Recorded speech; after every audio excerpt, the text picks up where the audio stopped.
before you'd ask. At every family reunion, church picnic, or Juneteenth celebration, a tall pitcher or punch bowl filled with something red. Not cherry, not strawberry, just red. Red drink. While it might seem like a casual beverage, red drink carries symbolic weight in African American culture.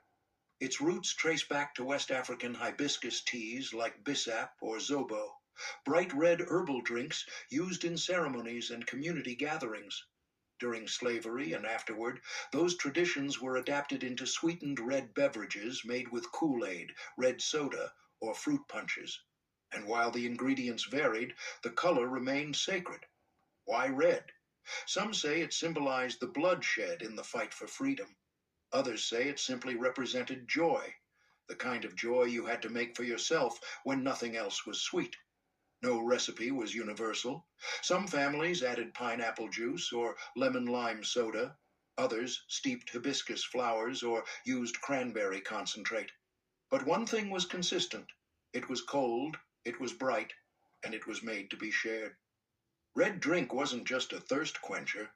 It was the unofficial flag of a culture that knew how to celebrate, even in struggle. 15.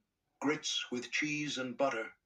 Before breakfast bowls became trendy, there was a humble pot of grits on nearly every black kitchen stove in the South. Coarse ground corn simmered with patience and care, stirred slowly to avoid lumps, seasoned lightly with salt, and finished with generous amounts of butter and sometimes shredded cheddar, giving it body and depth. Grits weren't expensive, but they were sacred. They were the first thing you tasted in the morning and the last thing served to guests at the table. Paired with fried eggs, sausage, or just eaten plain, grits filled you up and warmed you from the inside out. But here's the twist.